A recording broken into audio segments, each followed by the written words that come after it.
14 सितंबर हिंदी दिवस मनाने हेतु हम यहाँ उपस्थित हैं। सर्वप्रथम आप सभी को हिंदी दिवस की हार्दिक हार्दिक शुभकामनाएं।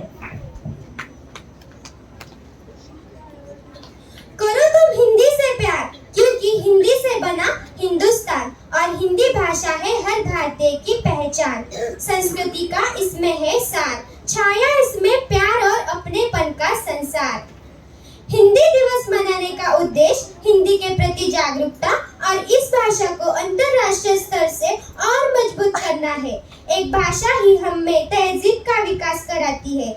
इसी कारण भाषा का सम्मान करना हम भारत देशवासियों का कर्तव्य है। इसे सम्मान देने के लिए प्रतिवर्ष 14 सितंबर को हिंदी दिवस मनाया जाता है। ऐसा कहा जाता है, जहाँ शब्द खत्म होते हैं वहाँ संगीत शुरू होता है। आइए हम दोनों की दुनिया में गोता लगाए। आज के समारोह का आरंभ स्वागत गीत से करते हैं। हमारे प्रतिभाशाली गीत मंच को गीत प्रस्तुत करने का निवेदन करती हूँ।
सौंधी से सुगंध, मीठी सी भाषा, गर्व से कहो हिंदी है मेरी भाषा। हिंदी से हिंदुस्तान है, तभी तो यह देश महान है। निज भाषा की उन्नति के लिए अपना सब कुछ कुर्बान है।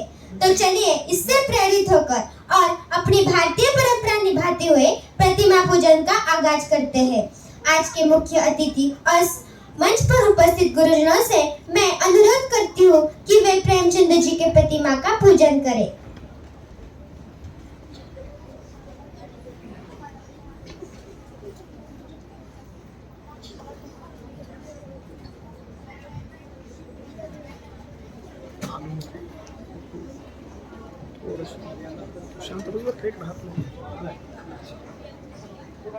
मुंशी प्रेमचंद जी भारतीय साहित्य के एक महान कथाकार, उपन्यासकार और नाटककार थे। इनका असली नाम धनपत राय था, जिन्होंने अपनी साहित्यिक श्रृंगार में मुंशी प्रेमचंद जी के नाम से चर्चा की। प्रेमचंद जी को हिंदी से उपन्यास सम्राट कहा जाता है।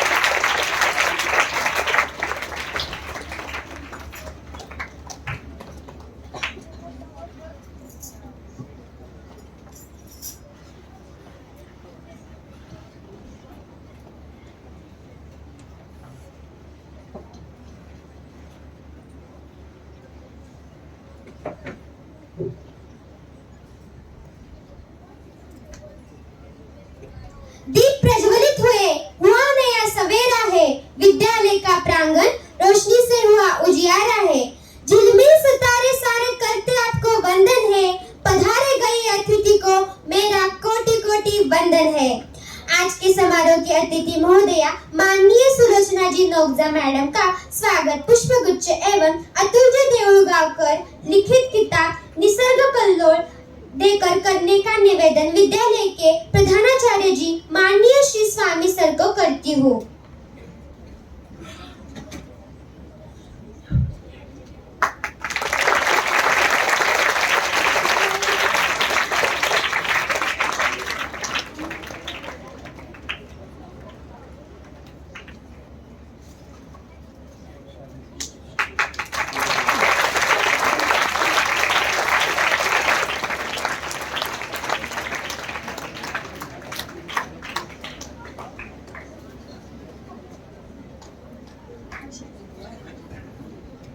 धन्यवाद सर। आज के समारोह का प्रास्ताविक करने का निवेदन मैं वृषाली जाजू को करती हूँ।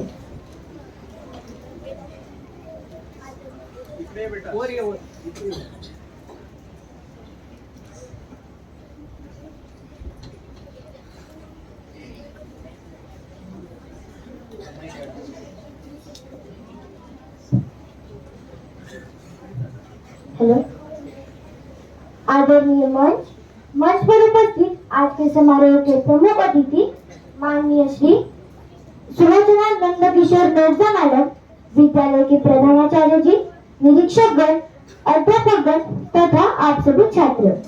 सर्वप्रथम आप सभी को 14 सितंबर राष्ट्रभाषा हिंदी दिवस की हार्दिक शुभकामनाएं देती हूँ। विद्या जीवन ज्योति, जिसका अर्थ है ज्ञान जीवन का प्रकाश है। शिक्षा महत्वपूर्ण है। इसका सबसे बड़ा कारण यह है कि यह हमें सबसे बेहतर बनने में सहायता करती है। जितना अधिक आप पढ़ेंगे उतनी अधिक चीजें आप जानेंगे, जितना अधिक आप सीखेंगे उतनी अधिक जगहों पर आप जाएंगे और ये सारी चीजें प्राप्त करने का एक पवित्र मंदिर है विद्यालय। विद्यालय एक ऐसी संस्था है जहाँ छात्रों का शारीरिक, मानसिक, बौद्धिक एवं नैतिक गुणों का विकास होता है। घर के बाद विद्यालय हर व्यक्ति के जीवन में एक महत्वपूर्ण भूमिका निभाता है। मैडम, मुझे आपको बताते हुए गर्व होता है कि हमारे विद्यालय का उद्देश्य हमेशा से ही रहा है कि इस विद्यालय का प्रत्येक छात्र उत्तम शिक्षा प्राप्त करके अपने जीवन की ऊंचाई प्राप्त कर सके और इसके लिए हमेशा से ही हमारे बालवाड़ी कक्षा से लेकर 10वीं कक्षा के सभी अध्यापकगण हमें अच्छी शिक्षा प्राप्त कराते रहते हैं। हमारे विद्यालय में पढ़ाई के साथ साथ विद्यार्थियों का सर्वांगीण विकास हो, खेलकूद, रहन सहन, विज्ञान, कला के क्षेत्र में भी हमारे छात्र हमेशा से ही आगे रहते आए हैं। संस्कारक्षम विद्यालय की अलग पहचान विगत 30 वर्षों से हमारे विद्यालय की रही है और इसी का नतीजा है कि विगत 30 वर्षों से हमारे विद्यालय का 10वीं कक्षा का नतीजा 100% ही रहा है। विद्यालय में सभी प्रतियोगिता परीक्षा की अलग से तैयारी करवा ली जाती है। इसी वर्ष से 5वीं से 7वीं कक्षा के छात्रों के लिए हिंदी ओलंपियाड परीक्षा का भी आयोजन किया गया है। विद्यालय में अंग्रेजी, विज्ञान, गणित, भूगोल, डॉक्टर होमी भाभा इस तरह के विभिन्न परीक्षाओं का प्रतियोगिता स्वरूप प्रतिवर्ष आयोजन किया जाता है। फलस्वरूप शिक्षा वर्ष 2023-24 में कक्षा 5 से 4 छात्र एवं कक्षा 8 से 6 छात्र छात्रवृत्ति के लिए प्रमाणित किए गए हैं। इसका विद्यालय को सार्थाभिमान है। विद्यालय के पुस्तकालय को विद्यालय की आत्मा कहा जाता है। हम छात्रों के लिए यह बौद्धिक गतिविधि का केंद्र कहा गया है। पुस्तकालय एक ऐसी जगह है जहाँ छात्र पुस्तकों और ज्ञान, विचारों और कल्पना के ब्रह्मांड तक पहुँच पाते हैं। पढ़ने और सीखने के प्रति को बढ़ावा देने की क्षमता निहित है, जो जीवन भर के लिए नींव रखता है।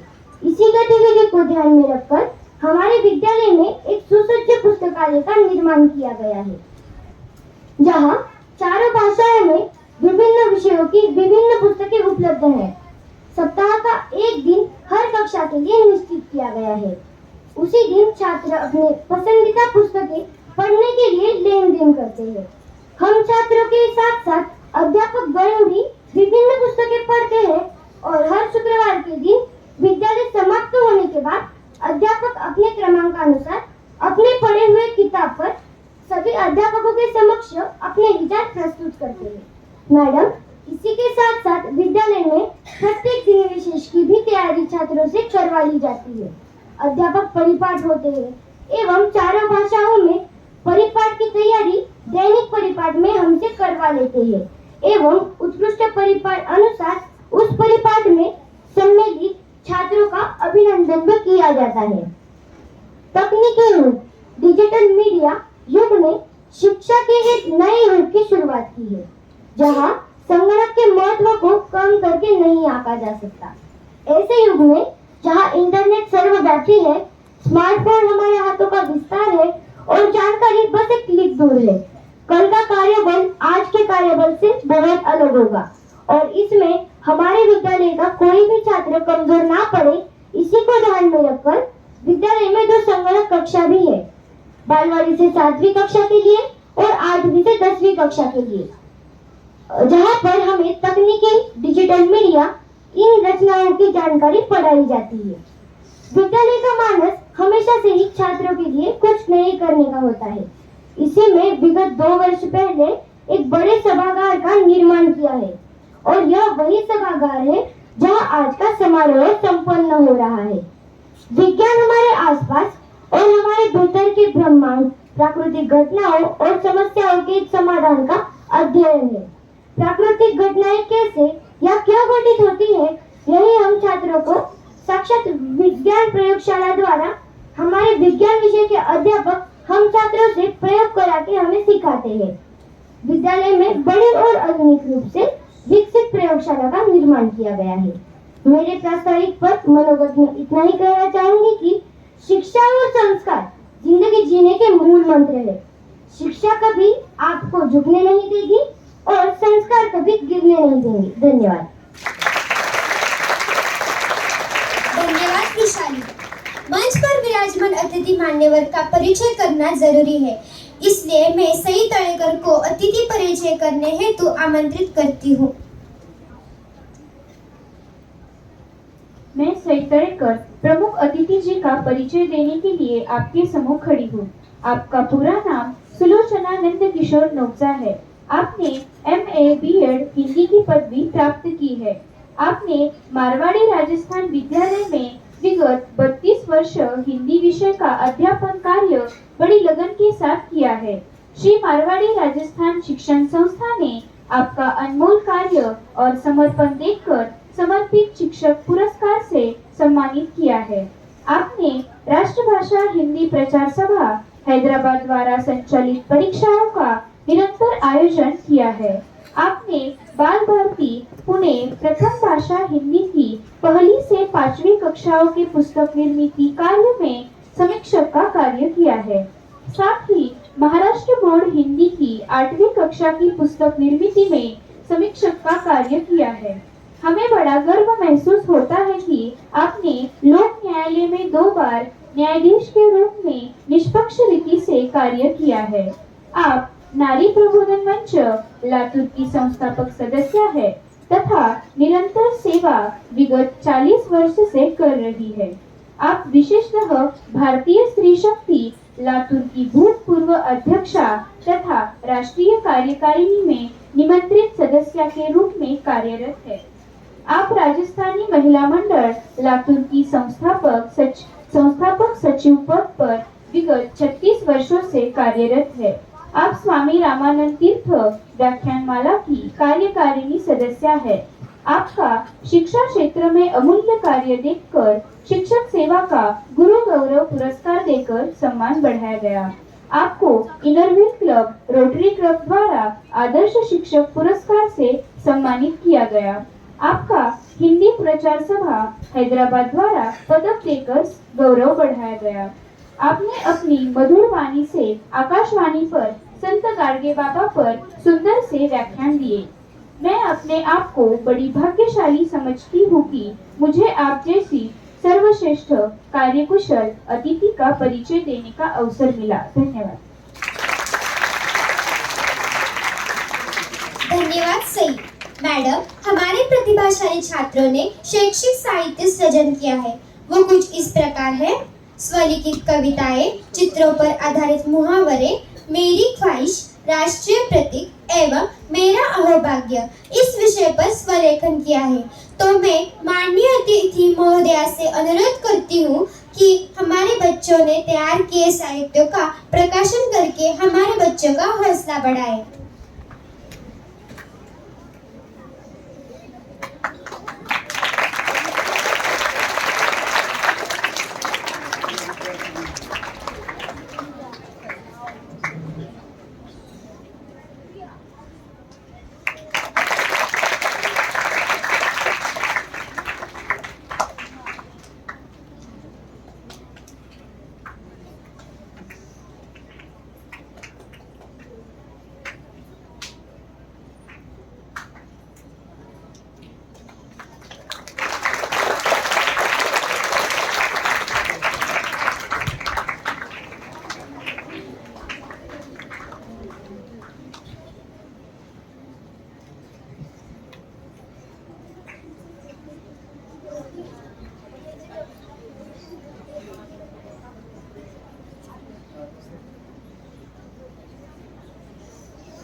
धन्यवाद मैडम। भारत का गहना है हिंदी भाषा, जो सदा भारत को सजाता रहेगा और सदा ही हमारी शान बनकर चमकता रहेगा। आज के समारोह के मुख्य अतिथि महोदया से मैं निवेदन करती हूँ कि वो हम सभी छात्रों को हिंदी भाषा का महत्व और विकास के बारे में 2 शब्द कहकर हमें अनुग्रहित करें। सर्वप्रथम मैं ये घोषित करती हूँ कि आज के जो हस्तलिखित है वह हस्तलिखितों का प्रकाशन हो चुका है।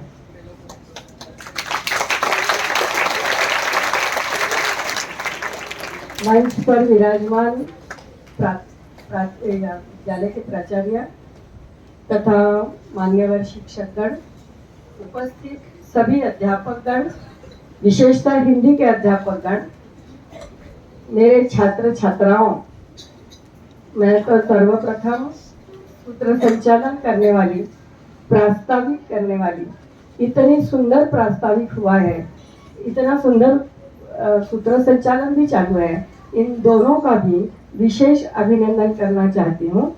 और विशेषतः मेरा परिचय देने में जिस भाषा को इतनी मीठे भाषा में उन्होंने परिचय दिया, मैं उसको धन्यवाद देना चाहती हूँ।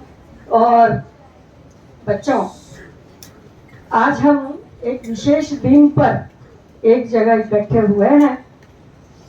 वैसे तो हम साल भर में अनेक दिन मनाते हैं, जैसे स्वतंत्रता दिन है, प्रजासत्ताक दिन है, मुक्ति संग्राम दिन है, बालक दिन है, शिक्षक दिन है, पर्यावरण दिन है, ऐसे अनेक दिन।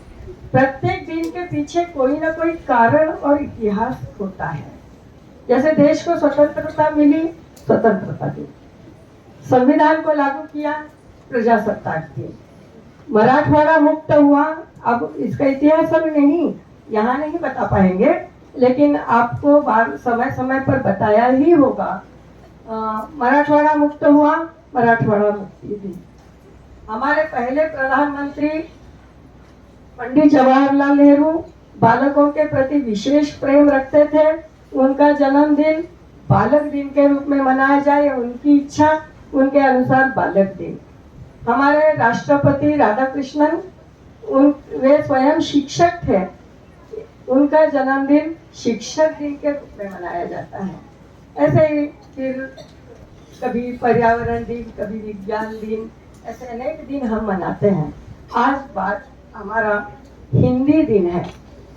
छात्रों, यह हिंदी दिन क्यों मनाया जाता है, कब से मनाया जाता है, मनाना जरूरी है क्या, इसके बारे में थोड़ी सी चर्चा अपन करेंगे। क्या हुआ, देश हमारा अनेक वर्षों तक, सदियों तक कहे तो भी अतिशयोक्ति नहीं होगी, हमें हमेशा विदेशियों के अधिकार, विदेशियों का शासन हमारे देश पर रहा।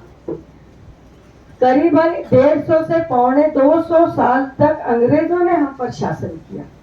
उसके पहले मुगलों का शासन था, उसके पहले मुस्लिमों ने हम पर राज्य किया, और यह देश छोटे छोटे टुकड़ों में अनेक वर्षों तक बटा हुआ था।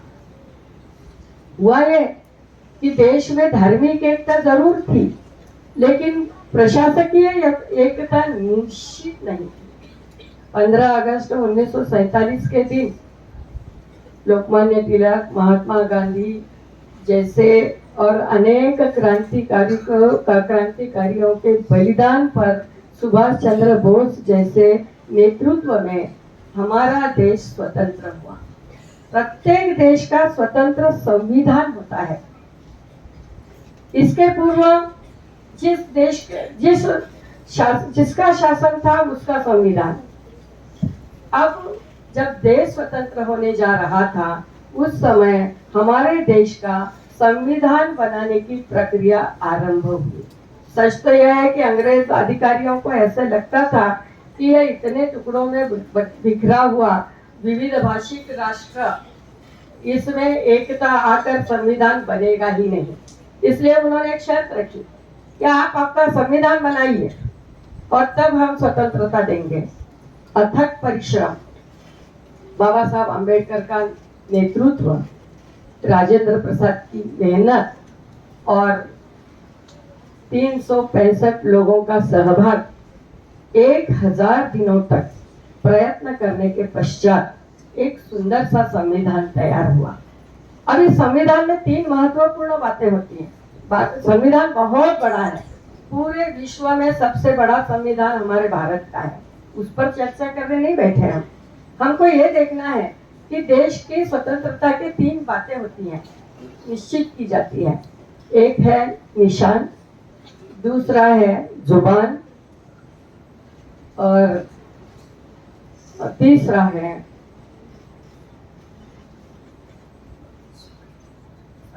भूलने जा रही हूँ। पहला निशान निश्चित हुआ, गान। तीसरा है गान। पहला निशान करना था। इसके पूर्व अंग्रेजों का निशान हमारे देश पर लहराता था, यूनियन जैक। अब इसको उतार कर 15 अगस्त को हमारा निशान चढ़ाना था। वह निशान कौन सा हो? वह तिरंगा। यह निश्चित, सर्वानुमत से निश्चित हो गया। दूसरा गान रविन्द्रनाथ टैगोर जी द्वारा रचित जन गण मन, यह उसको भी थोड़ा सा काट छाट करके, बहुत बड़ा गीत है लेकिन उसमें भी थोड़ा काट छाट करके निश्चित 3 परिच्छेद इसको स्वीकारे गए, वह गान। अब बारी बात आई जुबान की। जुबान है ना भाषा। अब भाषा हमारी यानी हमारे संपर्क की और हमारी राजभाषा कौन सी हो, इस पर बड़ा विवाद रहा, क्योंकि इस देश में इतने धर्म के, इतने जाति के, इतने वर्ग के, इतनी भाषाओं के लोग रहते हैं।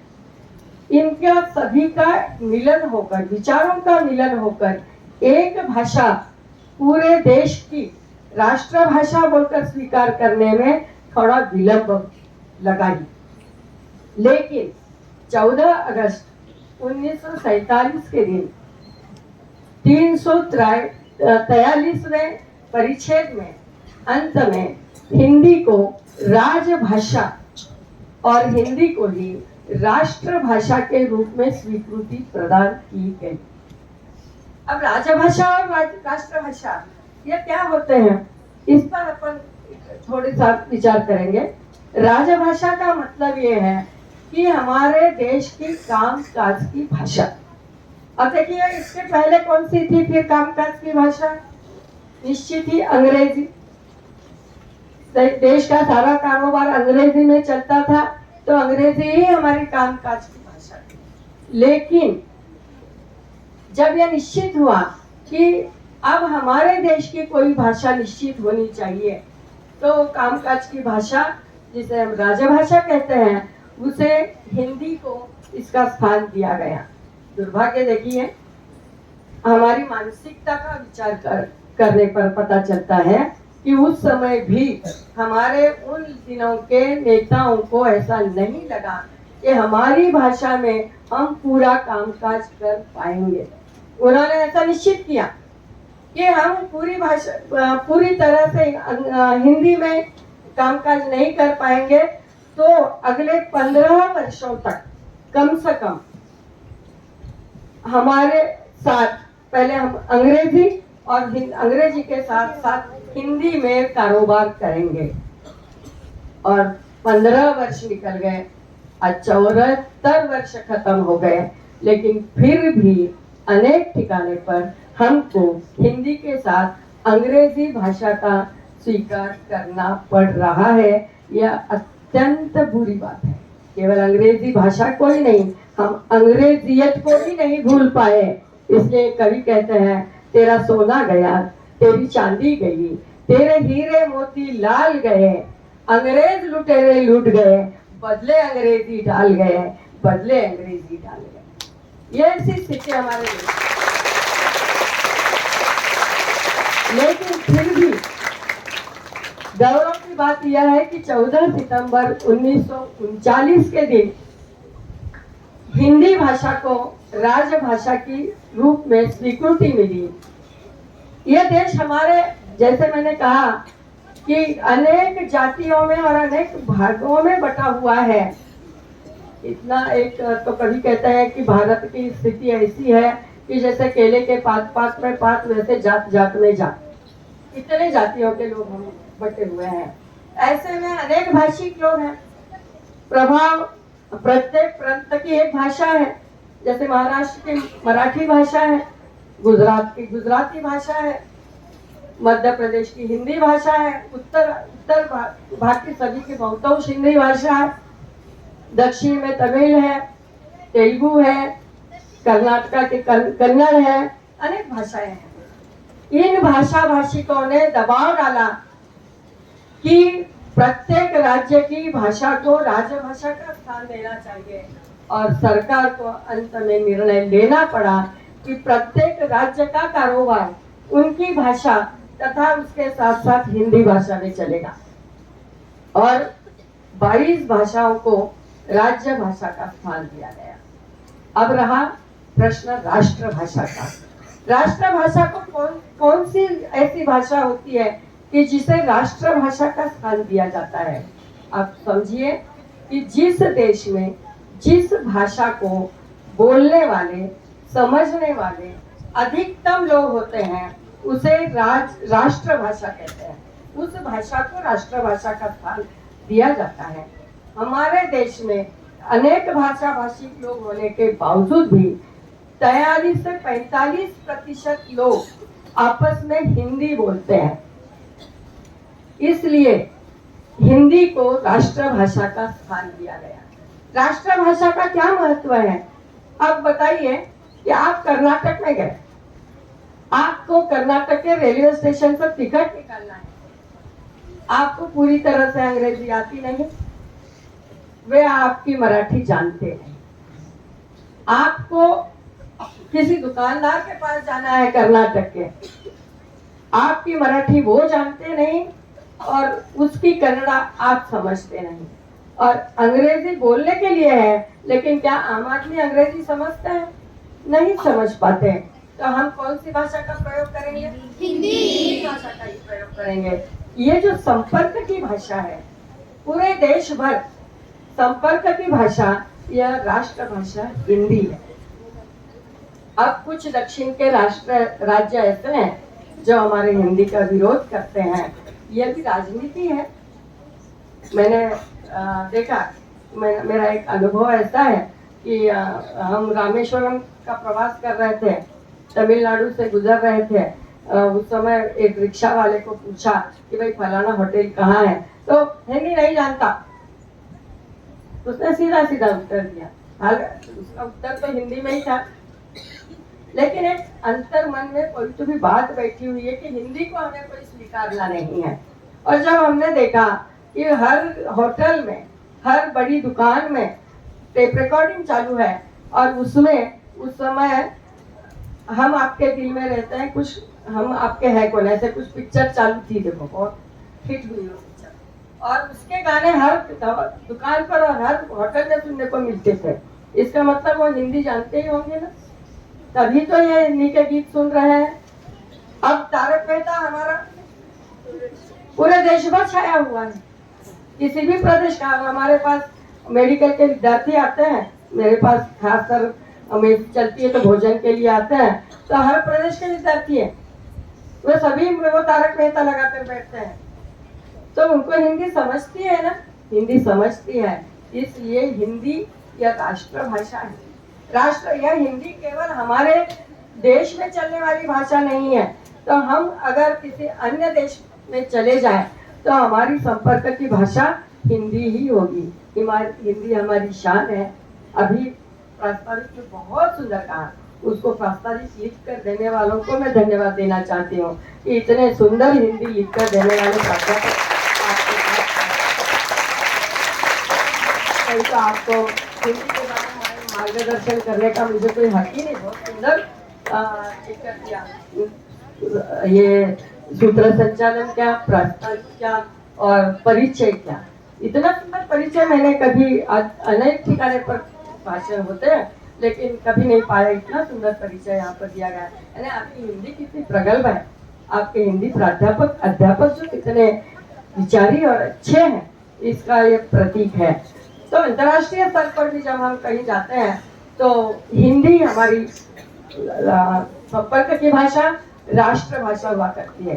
लेकिन हम पर क्या हुआ है, अंग्रेजी का प्रभाव इतना ज्यादा है कि हम भूल जाते हैं कि हम हमारा परिचय हिंदी में है। एक बार क्या हुआ मालूम है, हमारे देवी गौड़ा जी जो प्रधानमंत्री थे, कर्नाटक के रहने वाले, वे रूस गए। वहां जाने के पश्चात अपना जो राजदूत भवन होता है वहां पर परिचय देना पड़ता है। वहां पर जाने के पश्चात उन्होंने अपने परिचय के प्रमाण पत्र दाखिल किए, सभी अंग्रेजी में थे। रूस के लोगों ने उनको प्रश्न पूछा कि साहब आप भारत से आए हैं, आपको भारत की राष्ट्रभाषा कौन सी है, और इस भाषा में प्रमाण पत्र नहीं है आपको आपके देश की भाषा में प्रमाण पत्र प्रस्तुत करने चाहिए। एक देश के प्रधानमंत्री का इतना बड़ा अपमान दूसरे देश में होता है, उसी क्षण देवी गौड़ा जी को सारे प्रमाण पत्र भारत भेजने पड़े और हिंदी में प्रमाण पत्र बनाकर बुलाने पड़े। उस समय इतनी तकनीकी विकसित नहीं थी, उसको 2 दिन का समय लग गया। इतनी बड़ी बात है, हमें अपने भाषा पर गर्व होना चाहिए, हमें अपनी भाषा को सीखना चाहिए, हमें अपनी भाषा पर ही व्यवहार करना चाहिए। प्रधानमंत्री एक बार अमेरिका के राष्ट्रपति आए, वो आने के पहले भारत के जो दूत हैं अमेरिका में उनसे मिले। उन्होंने कहा कि भाई मैं भारत जा रहा हूँ तो वहाँ का अभिवादन कैसा होगा, वहाँ कैसे लोग मिलते हैं, वगैरह वगैरह सारी बातें पूछी। तो उन्होंने वहाँ पर कहा कि हमारे यहाँ पर नमस्ते है, और जब हम वापस लौटते हैं तब भी नमस्ते करते हैं। बड़े प्यार से इस प्रकार अभिवादन किया जाता है। वे जब यहाँ आए तो हमारे यहाँ के राजनेता उनको उतारने के लिए गए थे एयरपोर्ट पर, उन्होंने हेलो, वो जाकर कहने लगे वहां पर राजदूत को कहा कि भाई आपने तो कहा था कि हमारे यहाँ नमस्ते किया जाता है, और वहां तो सभी हेलो कर रहे थे, हाथ मिला रहे थे, और अलग ही कुछ देखा मैंने। इसका मतलब अभी भी हम अंग्रेजी को नहीं भूल पाए हैं। मैं अंग्रेजी की द्वेषता बिल्कुल नहीं हूँ। अंग्रेजी अंतर्राष्ट्रीय भाषा है, इसमें कोई शक नहीं। इस भाषा को हमें स्वीकारना चाहिए, सीखना चाहिए, लेकिन जब हम दूसरे भाषा को स्वीकारते स्वीकारते अपनी भाषा को भूलना लग जाते हैं तो यह बड़ी बुरी बात है। पहले मेरी भाषा, मेरी माँ, मेरी भारत माँ, मेरी हिंदी माँ, मेरी घर की माँ, और फिर अन्य माँ, अन्य भाषा। अपने देश का विकास करने के लिए हम अनेक भाषाएं सीख सकते हैं, लेकिन अपनी भाषा को भूल नहीं सकते। देखिए, जापान एक छोटा सा राष्ट्र है। आपके इतिहास में पढ़ा होगा कि द्वितीय विश्व युद्ध के दौरान जापान विध्वंस हो गया था। जापान का नामो निशान खत्म होने की समय आ गई थी, लेकिन चंद ही दिनों में जापान खड़ा रहा। आज भी अपन देखते हैं कि तकनीकी के विषय में जापान सबसे आगे है। हम कोई चीज खरीदते हैं, अगर यही चीज खरीदना हो तो इस पर हम पहले देखेंगे मेड इन जापान कहते हैं, हम स्वीकार लेते हैं, क्योंकि जापान पर हमारा इतना विश्वास है, जापान की तकनीकी पर इतना विश्वास है। वह जापान पूरा व्यवहार किस भाषा में करता है? जापानी भाषा में करता है। उन्होंने अंग्रेजी को नहीं अपनाया, उन्होंने कोई विदेशी भाषा को नहीं अपनाया। जब हम इतना छोटा राष्ट्र अपनी भाषा में विज्ञान से लेकर सभी विषय अपनी भाषा में सीख सकता है, तो क्या हम हिंदी में नहीं सीख सकेंगे? सीख सकते हैं। हमें मानसिकता नहीं है। हमें आज भी, हम केवल हिंदी भाषा के का विरोध करते हैं, ऐसी बात नहीं है। हमें क्या है, कोई अगर अंग्रेजी में 2 वाक्य बोल दे तो गर्व होता है, वाह बहुत बड़ा आदमी। अंग्रेजी पहनावे में आ जाए, अगर मैं यहाँ आते समय अगर कोई अंग्रेजी पहनावा पहनकर आती तो सबकी नजरें ऐसे होती कि वो लेकिन जब हम भारतीय संस्कृति केवल हिंदी भाषा नहीं है, हिंदी संस्कृति है। हिंदी अभी मैंने कहा कि हमारा अभिवादन जो है नमस्ते है। नमस्ते करते समय हम क्या करते हैं? दोनों हाथ जोड़ते हैं। ये दोनों हाथ कहाँ जुड़ते हैं? हृदय के पास जुड़ते हैं। और मस्तक कहाँ झुकता है? नीचे झुकता है। देखिए इसमें कितनी बड़ी संस्कृति है। हृदय से, तन से, मन से हम आपका स्वागत। और निकलते समय, अब जब हमारे मेहमान वापस निकलते हैं तो भी हम क्या करते हैं? नमस्ते, ऐसा कहते हुए नमस्ते करते हैं। इसमें क्या होता है?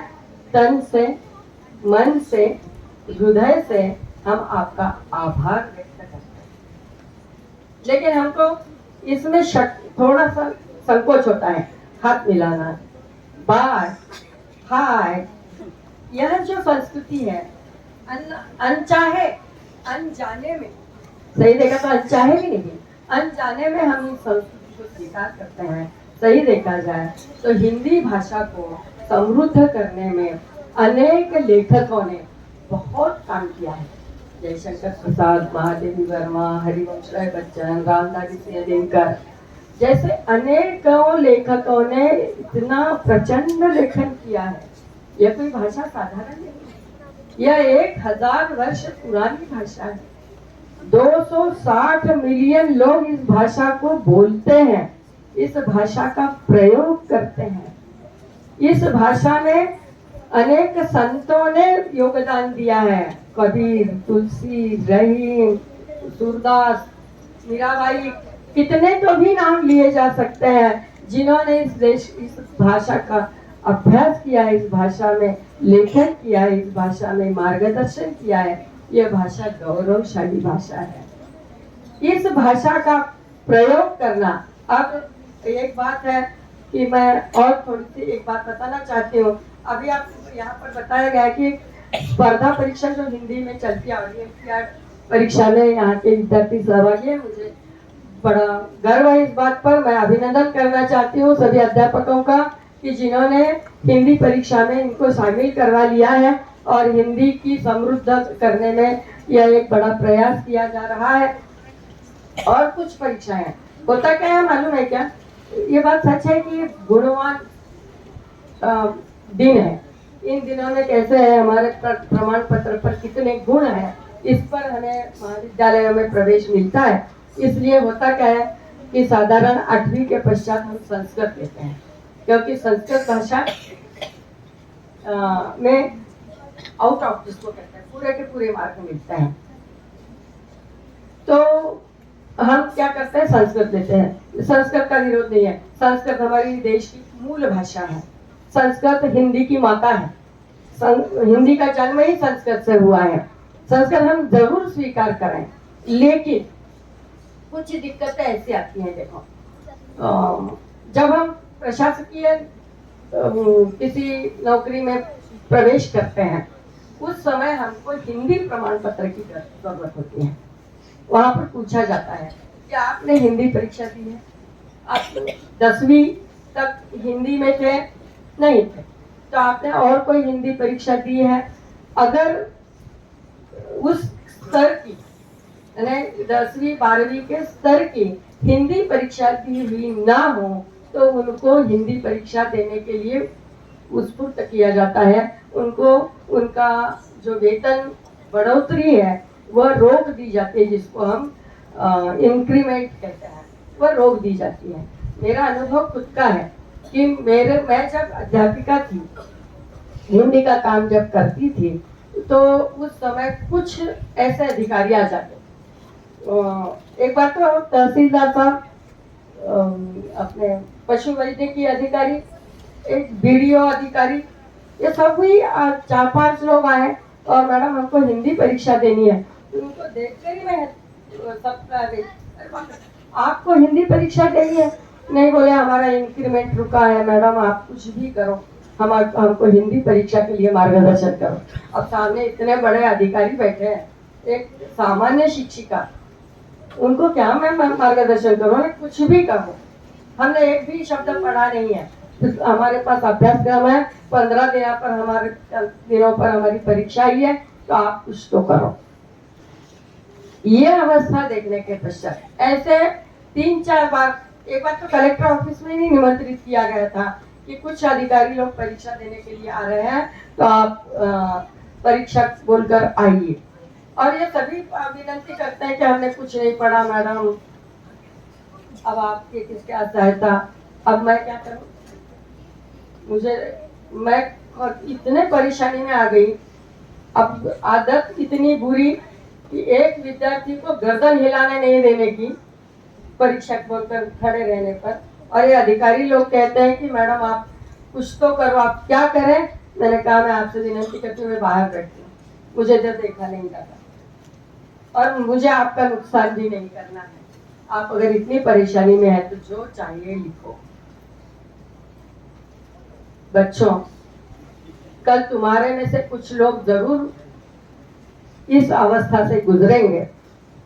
कहीं ना कहीं प्रशासकीय परीक्षा, प्रशासकीय अधिकारियों के रूप में आप काम करेंगे।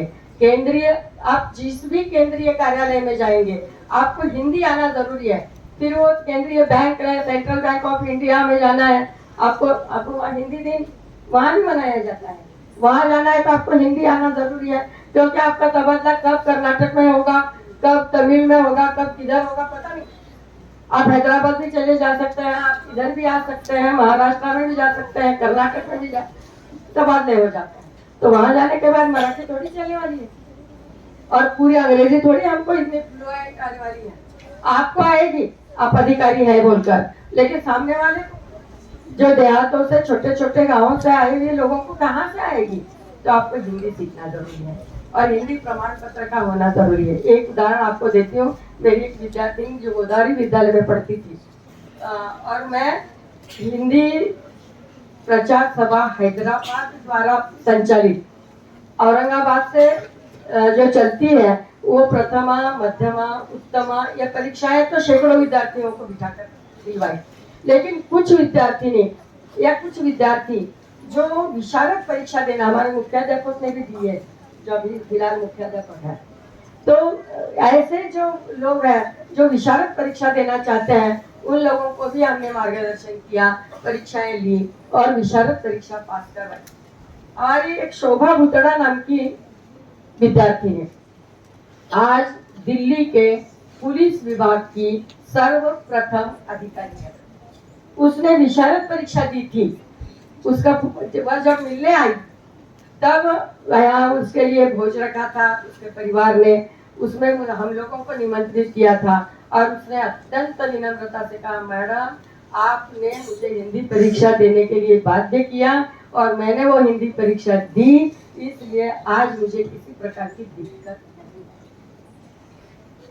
बच्चों, आप लोगों को मेरा एक ही निवेदन रहेगा कि आप भी इस प्रकार की परीक्षाओं में सहभागी हो। मैं अध्यापकों से भी यह निवेदन करना चाहती हूँ कि आप हिंदी अध्यापक प्रथमा, मध्यमा, उत्तमा या औरंगाबाद द्वारा संचालित परीक्षाएं हैं जो 10वीं के बराबरी से काम करती है, कम से कम इतनी परीक्षाएं दिलवाएं।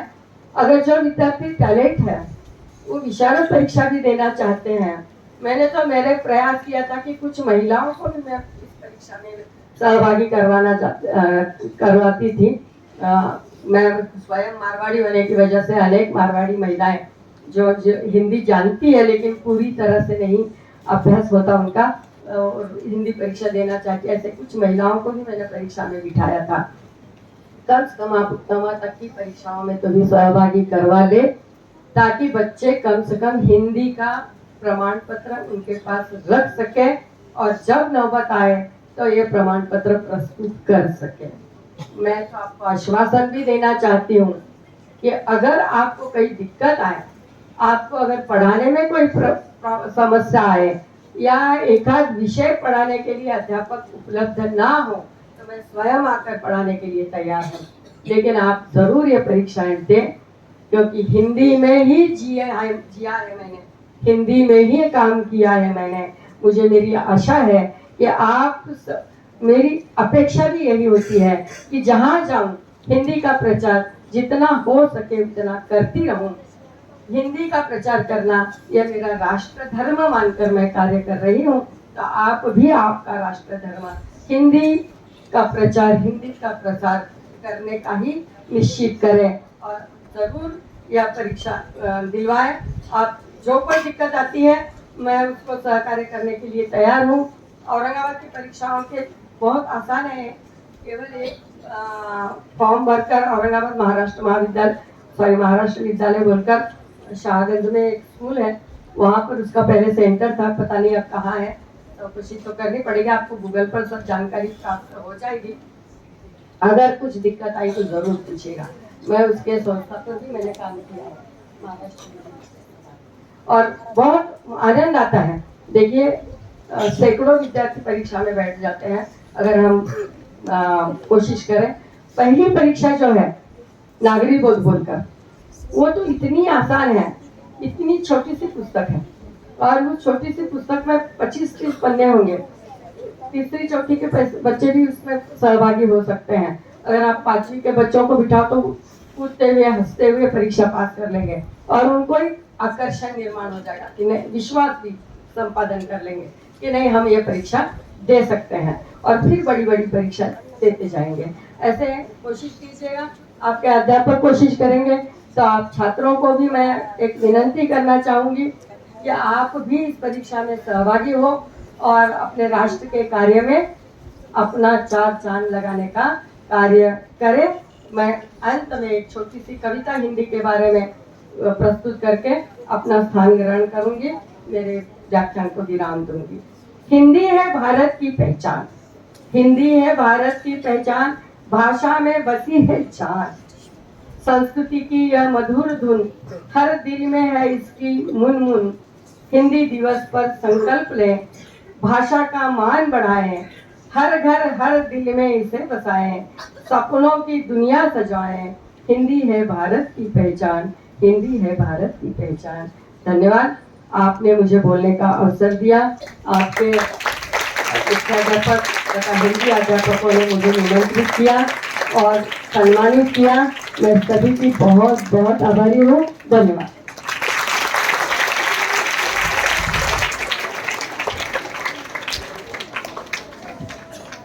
धन्यवाद मैडम।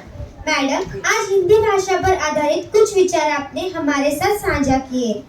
ना करो हिंदी की बिंदी, हिंदी तो है देश की बिंदी। इसी के साथ आज के समारोह का आभार ज्ञापन करने का निवेदन मैं रोशनी हाके को करती हूँ। मैं रोशनी श्री किशन सोमानी विद्यालय की ओर से हमारे मुख्य अतिथि सुलोचना नंद किशोर नोगजा जी को हार्दिक धन्यवाद देती हूँ, जिन्होंने अपने व्यस्ततम कार्यक्रम से समय निकालकर इस अवसर पर अपनी उपस्थिति दर्ज कराई। आज हमें आपके विचार सुनने का अवसर मिला और यह निश्चित रूप से हमारे भविष्य के कार्यक्रमों में हमारा उत्साह वर्धक करेगा। आपके विचारों ने हमारे मन को प्रकाशित किया है और हमें एक नया रास्ता दिखाया है। इस अवसर पर उपस्थित होने और अपने विचार साझा करने के लिए मैं आभारी हूँ। हमारे विद्यालय के प्रधानाचार्य जी श्री रमाकांत स्वामी सर, सभागार में उपस्थित अध्यापक एवं अध्यापिकाओं का दिल से आभार व्यक्त करती हूँ। संगीत अध्यापक चौहान सर और पुनेकर मैडम का विशेष आभार व्यक्त करती हूँ। अंत में आप सभी को बहुत बहुत धन्यवाद, जिन्होंने इस हिंदी दिवस समारोह को हम सभी के लिए यादगार बनाया। अपने विद्यालय की ओर से मैं सभी विद्यार्थियों को धन्यवाद देती हूँ। अपने श्री कृष्ण सोमानी विद्यालय में अनुशासित और सम्मानित होने के लिए हमारे विद्यालय के विद्यार्थी न केवल पढ़ाई में बल्कि पाठ्योत्तर गतिविधियों में भी अच्छे हैं। हम आपको और इस शिक्षा के मंदिर में आपके द्वारा बिताए गए हर पल को महत्व देते हैं। प्रधानाचार्य जी की अनुमति से यह हिंदी दिवस कार्यक्रम समाप्त होने की घोषणा करती हूँ। धन्यवाद।